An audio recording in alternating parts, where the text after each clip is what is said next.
So, good morning, good morning, good morning. Happy Tuesday, everybody. How's everybody doing today? Man, I got nothing on that one. I got not a damn thing. How's everybody doing today? Everybody good? Can I hear somebody scream from down the hall, please? Somebody give me something. There you go. Thank you. Morning, morning, morning. So, Alicia, just good, not great, not wonderful, not outstanding. Come on. All right, so we have Tiffany with Paramount Title will be here with us this morning. No, thank you. She's going to talk about Title 101 Title Timeline. She's going to go through that. We'll kind of squeeze through those. So I'm going to jump into my agenda, cover a few things before we get into that.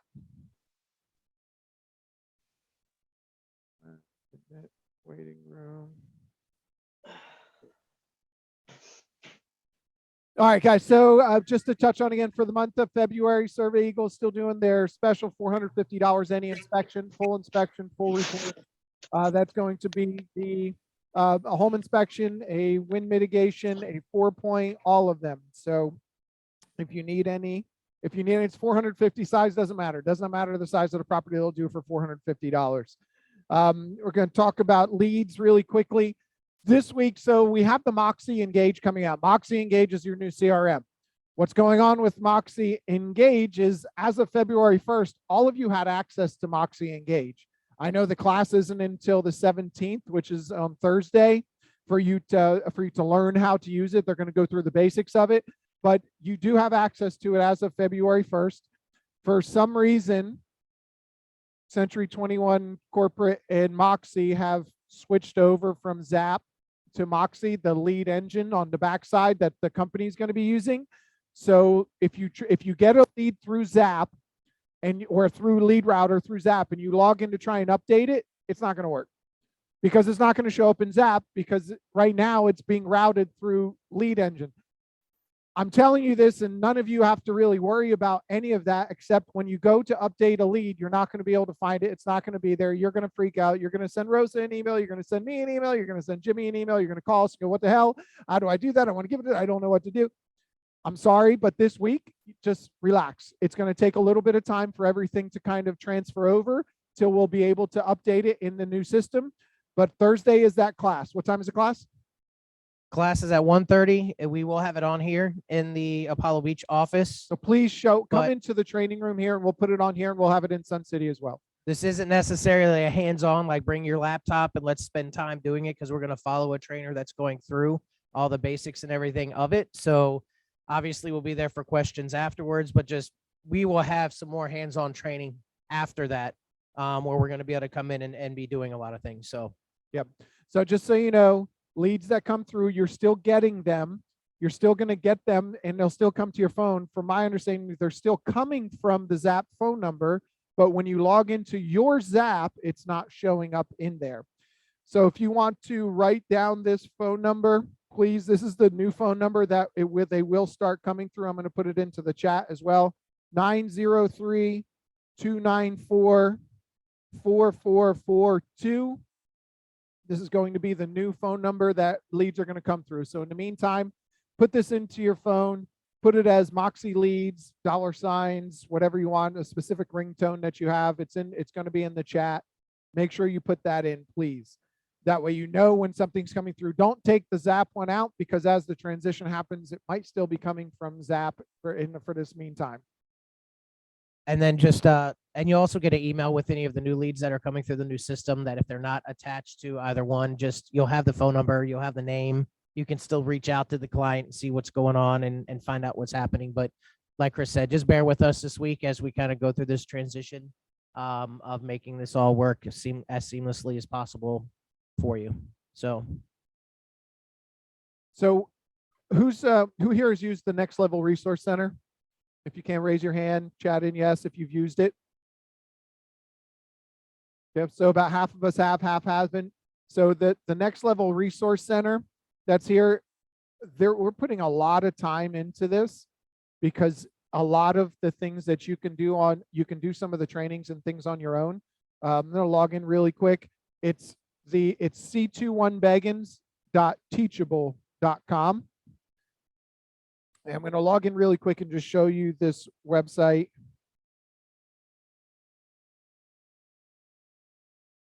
This is a great resource for training. If you're still looking to try and get up to par, up to speed with certain things, this is basically onboarding. So if you want to go back and look at some of the things we need to do for onboarding, or wonder, hey, I need to update some things, this is an onboarding type one.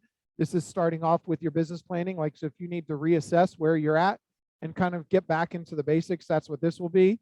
And then the next step that I typically do with people is the listings and buyer process. So if you're wondering about what our systems and processes are for listings and buyers, that's this next section here. But there's a lot of great resources in here. This is where we have all of our next level university classes as well, plus a lot of the trainings that we do. If you're ever asking, where was this one training?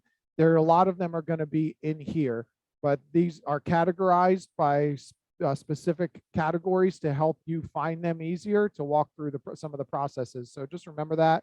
Use this. It's a great resource to go back to and constantly use. So I just want to remind you about it. c21beggins.teachable.com. The link is in the chat as well. So please go ahead and copy and put that in so you can use this resource. I have a line up here before I get to Tiffany. It's about breathe. It's your mind and body's life force. I know we all do it. I know we all breathe on a daily basis, or else you wouldn't be here. But how many of us are using this one simple tool effectively? Anybody think that you're using breath as an effective tool? Let me ask you a question. When you get anxious, does your breath change? When you get excited, does your breath change? When you get depressed, does your breath change? Okay. So all of your moods and all of your emotions, you have a change in your breath. Did you control it, or did it just happen? I don't know. No chats online, no one in the room. Did you control your breath when you got excited, when you got depressed, when you got upset, when you got any of those things? Did you control that, or did it just happen? It just happened, right? And a lot of times, what's one of the first thing that changes? Your heart rate and your breathing, right? Because if your heart starts going faster and you got to get more blood into the system and more oxygen, you got to breathe. And what do you naturally start to do? Breathing faster, right? What if you were able to control your breath and control aspects? What if you were, say you were getting really anxious walking into an appointment? What if you were able to control your breathing and that controlled everything else?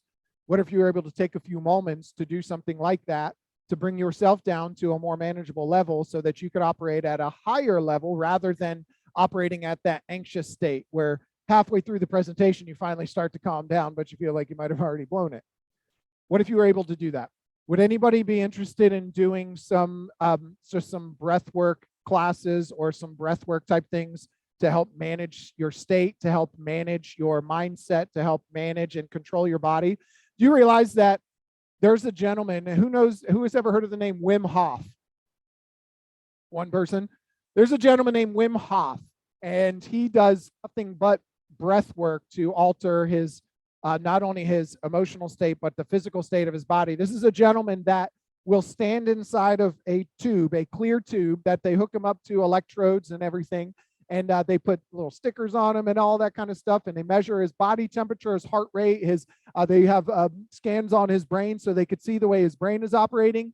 And simply by controlling his breath and getting his mind into a different state, they pour ice all over him, fill up the tube with ice up to his neck. And not only does his body temperature not change and go down, his skin temperature doesn't even change, and his skin temperature is touching the ice.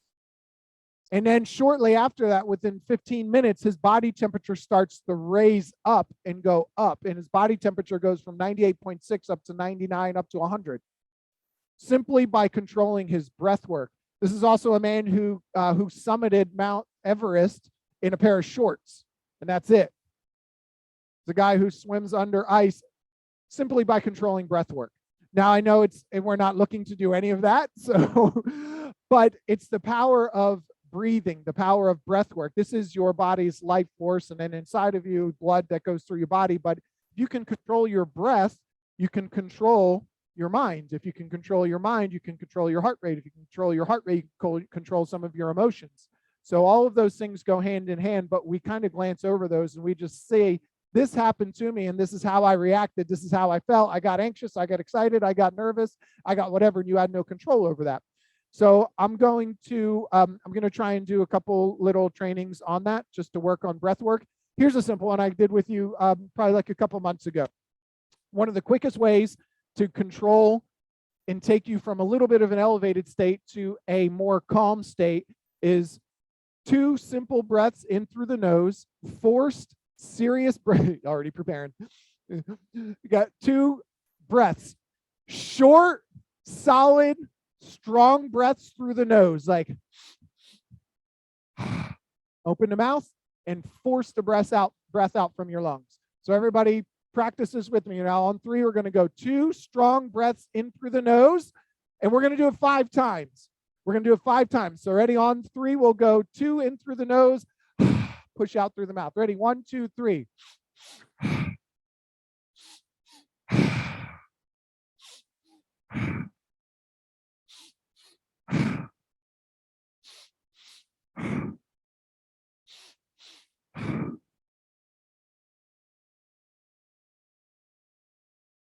It is recorded. But if you haven't, I know some of you said last time, I feel like I'm going to pass out now. Because, well, if you pass out, you'd be calmer, wouldn't you? But something that helps to reset your nervous system. It's a simple breath like that. But some of the other things that we'll talk about is doing longer breaths, breathing and holding, different things like that. They really do help.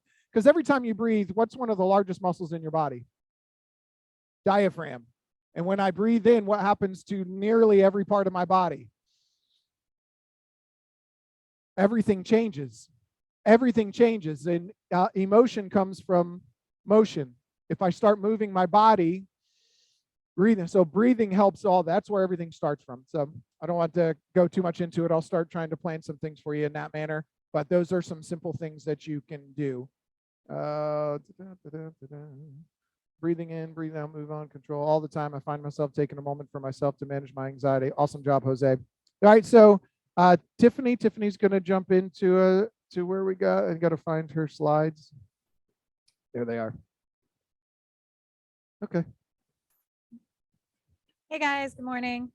So we're going to do a quick overview, Title 101, basically what we do in Title and our timeline of what happens once we get your contract. I'm not going to read every little detail. If you were here in the class, I passed out a packet. You guys can just keep that for your reference. If you guys are online and you'd like the packet, I'll go ahead and send it out. Well, Chris will send it out. And speaking of your education online, there's a whole Paramount Title. If you just click that, it's Title. Every class that we do is uploaded by Ange on there, so you can always look at it again if you need to. Okay. Okay, so Title 101. Let's get that one. Okay, 10 tips for smooth real estate closing. Make sure that all parties are aware of what is happening and involved in the contract preparation. Obviously, you guys know, but make sure that every signature is there, every initial is there, because if you send it to us and we don't have those, we're going to kick it back and ask for a better copy. Same with your DBA. We're going to need that if you are representing the seller. We need you guys to send that along with the contract and your deal sheet. Your deal sheets are super, super important for us at Title. If we have the information ahead of time, the sooner we can reach out to buyers, sellers, selling agent, that kind of stuff. She mentioned the ABA, the affiliated business disclosure. You have to send that to Paramount Title because Paramount Title is an affiliate of ours that we share in profits with. They need that disclosure showing that the client that will be using Paramount Title has been disclosed that they share in profits with Century 21 Beggins Enterprises, and we are asking them to use a company that we share in profits with. It is required. You'll have to have that. Make sure to verify the identity of all the parties involved in the contract. If you guys need help with that, who's on the deed, who needs to be on the contract, just reach out to me and I'm happy to look up the deed and make sure that we have who we need to have as the sellers Again, fill out the contract completely. Any addendums, we'll need those too. If any parties are using a power of attorney, please let us know right away. We can prepare that and send it off to them so that they can print it, get it executed, and get it back. We will need the original at closing. So if we don't have enough time to get them that and get it back in the mail, it can cause a lot of issues. Well, here's real life example. It doesn't get any realer than this. My grandmother's very sick. She's she's going to be passing pretty much any day, any minute. And I'm not saying it for that, but just real life example. My uncle has power of attorney, and while she's still alive, they need the original power of attorney for nearly everything. We're going to be selling the house. They need the original power of attorney. Where's the original power of attorney? I don't know. Literally, we went to an attorney. Guess what the attorney said? No, she picked it up and brought it back to her house about 2 years ago. Probably put it in a safe deposit box. Guess what they need to be able to access the safe deposit box? The original power of attorney, right? So there's a lot of issues that come up with it. You need to know these things now up front before you take the listing. So these are really, really important for a smooth title process, but these are really important before you even list the property. And if you have any questions, if you have someone who passed away, who's on the deed, multiple people, life estate, I see these 12 people, there's an estate, call Tiffany. If she doesn't know, she'll get the answer for you and get it back to you. She'll ask you for some documentation, and those are the things that you're going to need. And then if it's for your buyer needs power of attorney and they have a lender, we have to make sure that the power of attorney is approved by the lender. So again, we don't want to have any delays. Make sure you get us the information as soon as possible. And not every power of attorney allows for the sale of real estate. No, they're not all created equal. Just because someone says I have power of attorney doesn't mean they could sell their home, right? Doesn't mean they could sell that person's home. Not every power of attorney gives anybody those rights. And then when someone passes, what happens to that power of attorney? It dies, but not everybody knows that. They said, no, I've got power of attorney. I could take care of all those things for them. No, they passed. You no longer have that power of attorney. You forgot to read the last paragraph on there that starts to state those. Oh, okay. Yeah. And speaking, like I said, yes, not all power of attorneys will work for us, like Chris said, but we can go ahead and prepare it. That way we know that as long as the lender approves it, we can use this. That's why we love to know, and we can send it out and make sure that there's no issues. Okay, so once we get the contract, we'll go, and the ABA and everything's squared away, we'll go ahead and send it to our order entry team. Once our order entry team gets it, they assign a file number. That way we can start processing. So once Cheryl, who is our processor, has that file number, she's going to start reaching out to all the clients. She's going to reach out to the sellers. She's going to reach out to the buyers. She's going to get any information that she knows. If we can't get a hold of somebody, we're going to reach out to you guys. You guys are going to have welcome letters. We're going to send out our escrow receipt to you guys.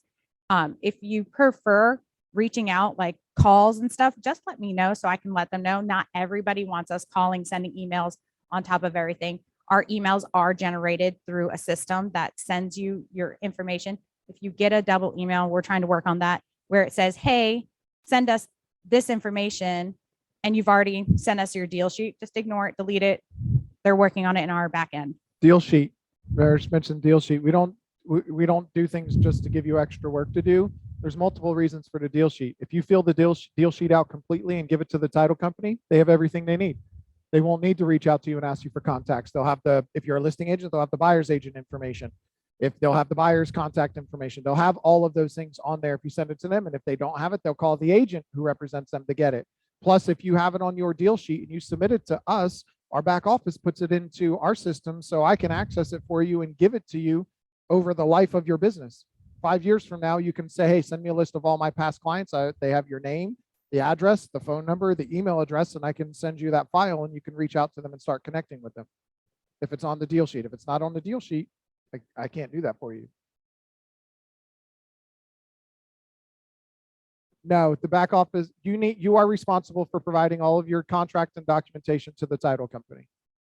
If you guys sent it over and we do not have it and we've reached out, we will reach out to Sam, and sometimes we can get it from her, but we try not to bug her too much. Once we have all of that information, what happens is we have underwriters that prepare our commitment. What is a title commitment and what is its purpose? So our commitment is a commitment through the underwriter that they're going to issue clear title. It's a clear title policy. And what that means is that it protects the buyer through the chain behind what they're purchasing. So unlike homeowners insurance that protects you if something happens in the future, this protects you if something has happened in the past. So if there was a lien that was never found and there's some kind of defect that was not found, then the title underwriter is going to back this policy. So once we get this commitment, it's our job to go ahead and clear it. So some of the items we take care of are the HOA restrictions, easements. We make sure that there's no survey encroachments. We need to get payoffs, and that's very important from your seller. Make sure your seller knows we're going to reach out to get their payoff information if they have a payoff. That is one of the number one things that holds us up, is that we cannot get a hold of the seller and we cannot get payoff information. We need their social security number. We need their loan number and who the loan is currently through, because loans get sold constantly. So it might say on our commitment that we have to get a loan paid off through Chase, but they know that it's no longer being Chase, it's Freedom Mortgage now. So now we have to go through Freedom Mortgage. But if we don't know, then we can't order the payoff. We go to order it through Chase. We get, told, hey, we don't have this loan anymore. It's a big hassle, takes more time. We don't want to hold up your closing. We don't want to not be able to give the seller their funds. So this is what a title commitment looks like when it comes in. We have a Schedule A and a Schedule B. Schedule A just goes over who the property is, the proposed amount of insurance. So the proposed amount of insurance is based off the sales price. And then again, who's issuing that loan policy? It goes through the legal description, and we got to make sure that every legal description matches perfectly.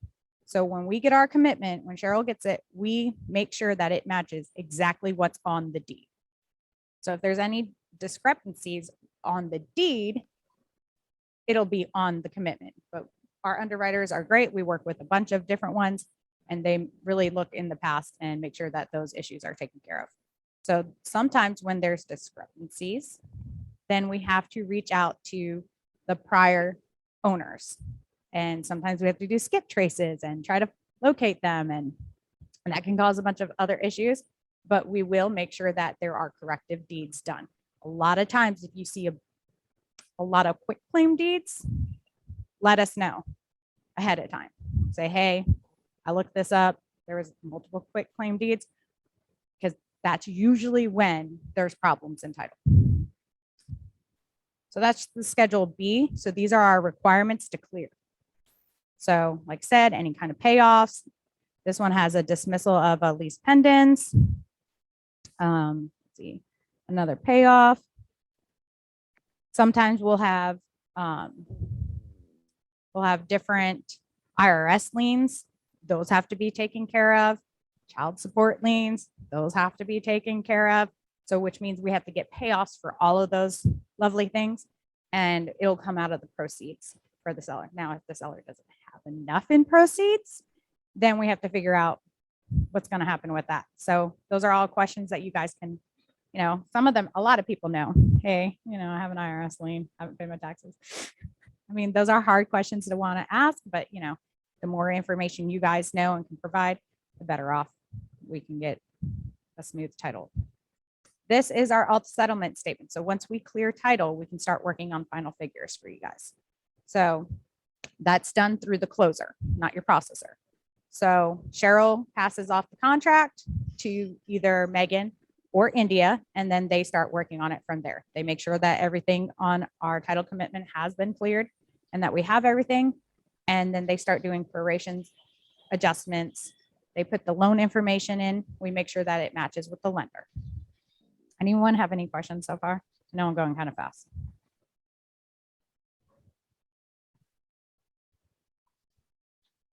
Okay, yeah. Okay, yeah. We'll go through Are that. lien searches still taking a while for you to process? Yes. Like if I bring a cash closing to you, how quickly can you close a cash closing without any HOA, but still needs a lien search and your normal title work? We're asking if you guys have that, just do like an honor before, usually 20 days out on the contract. Just because they are backed up. They're not as backed up, but Hillsborough County especially is still behind. So these are all of the fees that we go through. Like I said, loan charges, those are all through the lender. And these are our title charges. So when you guys ask me to send out a quote to you to see what the buyer or seller would have to bring, this is where it is on our alt settlement statement. These are all the charges that we have to charge. So you have the debits from the sellers or credits. And then on the other side, you have the borrower's debits and credits. Then the next one, which is most important on your deal sheet for you guys, commission amounts. Make sure that those are correct. Normally it's 3%, 3%. We know that, but if there's any other changes, we'll need to know. Make sure it's on your deal sheet. If there's any transaction fees, anything like that, you're charging something different, make sure we have that. Then it just at the very bottom, it'll go over the seller's credit, debits, borrower's debits, credits, and due from borrower and due to seller. Your sellers always want to know, hey, what am I getting back? Their final figure. Once we let you know that it is the final Alta. Now, if it's a preliminary one, that's not going to be their figure, what they're getting back. Or the sellers, buyers. It's not going to be their final figure of what they need to wire. We have to make sure that if it's with the lender that we have matched, and if it's a cash deal, we just have to make sure that it is your final before you give those numbers out. And if you have any questions for that, you'll just ask your closer.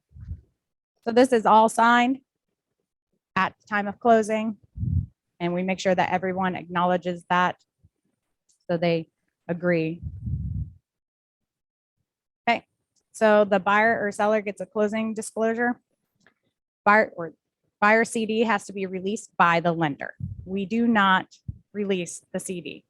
We do the alt settlement statement. The CD must match the alt settlement statement. However, the lender is the one that has to send that out, and they have the 3-day grid rule. So if they do not send it out in time for closing, we can't do anything. We have to extend. I know most of you are aware how that works, but the lender finalizes the CD and sends it to the title company.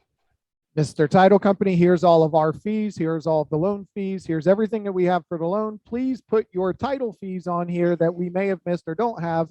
Add this together so we have a CD, and you could start putting together a settlement statement. They send it back to the lender, say, here's all of our fees. I noticed this, and this didn't add up, or this wasn't right, or you need to remove this from there.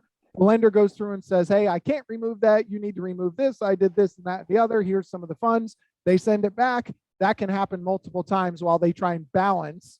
That's why if they ever tell you we're trying to balance with the lender, that's what they're trying to balance. They're trying to balance what the lender says should be charged and what the title company says needs to be charged, so you can have it on one sheet and you know exactly what you need to bring. That process typically takes a day, sometimes way less than that, sometimes the whole day, back and forth, depending on how they reply. But that can take a while. That's what they're trying to do. Once that's done, then they can start scheduling the closing. But title won't schedule a closing until they know they have a CD from the lender and they've got that balance. They're not going to schedule your buyer typically to come in. They'll give you a tentative time, but why would they schedule something when they don't even know if you're going to be able to hit that 3-day window if they haven't got the CD out and nobody's acknowledged it yet? On that note, if it's going to be a split signing, let us know on that too, because if buyers are in 2 different states, 2 different places, they're going to sign here. They still usually have to sign on the same day. So let us know ahead of time on that one too, so that we can get that taken care of. So yes, we balance, we match, we make sure that our figures match with the lenders, and then we have the green light to go. So not only do they sign the alt settlement statement, they're going to sign the closing disclosure. The closing disclosure goes over more of the loan amount, their interest rate, principal and interest. It breaks all of that down. Again, this is through the lender, so it's more involved for their fees, even though our fees are on it. You can find us down here. Now, why it says services borrower did shop for is because they have the option of choosing certain things for a title. So if they, choose the survey company or, all that good stuff, then they're going to be down here in the very bottom of the CD or where they shopped for. Get these ones.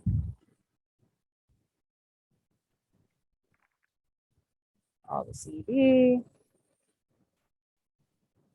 Okay, so once we have the everything through our processor, once she has the contract and all that, and she's been working on it, ordering payoffs, she's also going to order survey. She's going to order the estoppel through the HOA.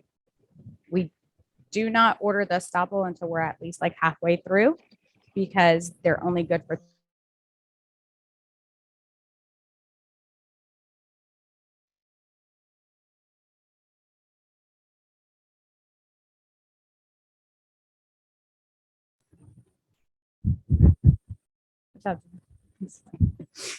Okay, so once we get the survey back, we're going to review that survey, make sure that it is correct. We had that lovely survey class earlier this month. So if you want to review that, go back and look at that.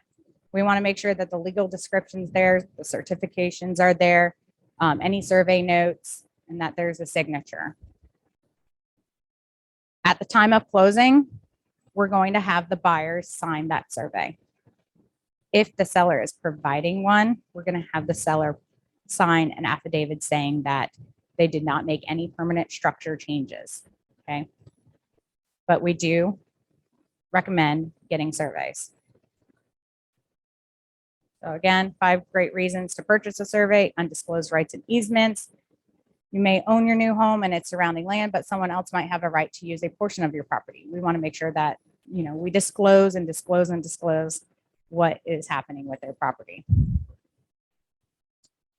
Undiscovered encroachments, same. If there's a fence, swimming pool, anything that's going on their property line, we want to make sure that your buyers are aware. So we're going to let them know.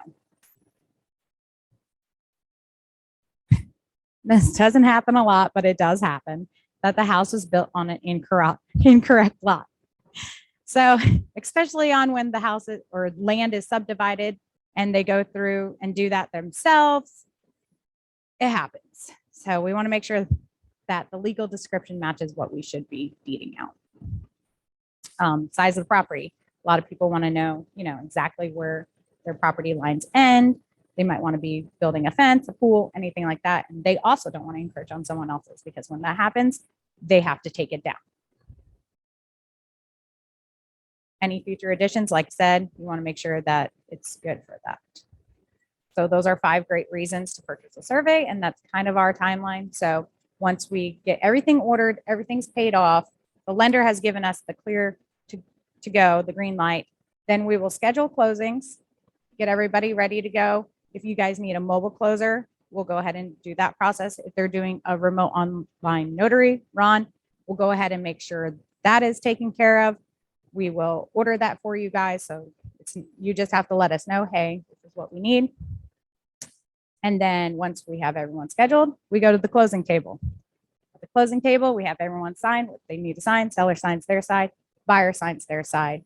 And then if it's with a lender, once we have the once we have authorization to disperse, we will go ahead and do that.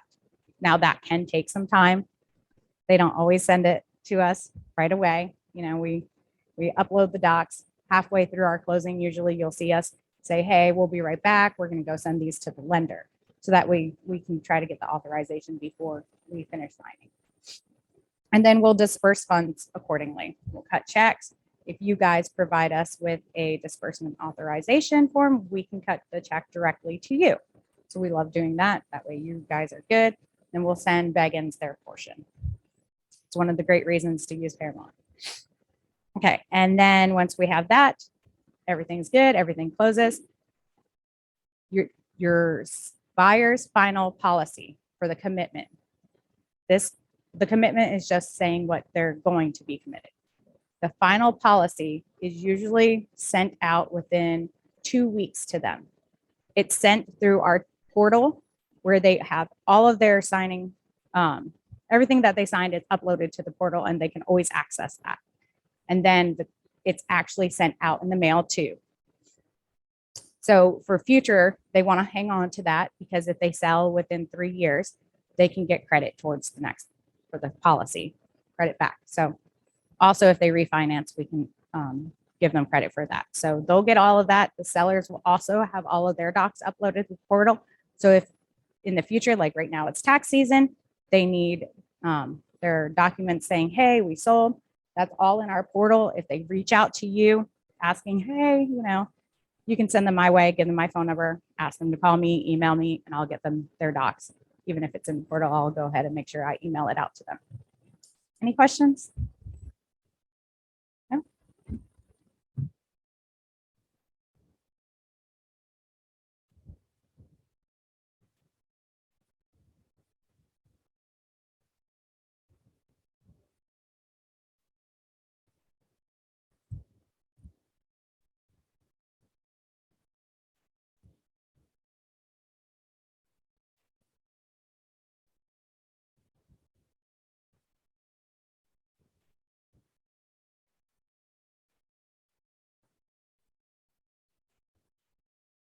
So the question is, if somebody refied their home last year, for people online, if somebody refied their home last year and did a new title work and everything, and then did a closing, would you be pulling any of that information if they were selling this year for that closing? If it's not with Paramount, we won't have access to the information. They can provide us with the title commitment and they can provide us with the survey and we can use those.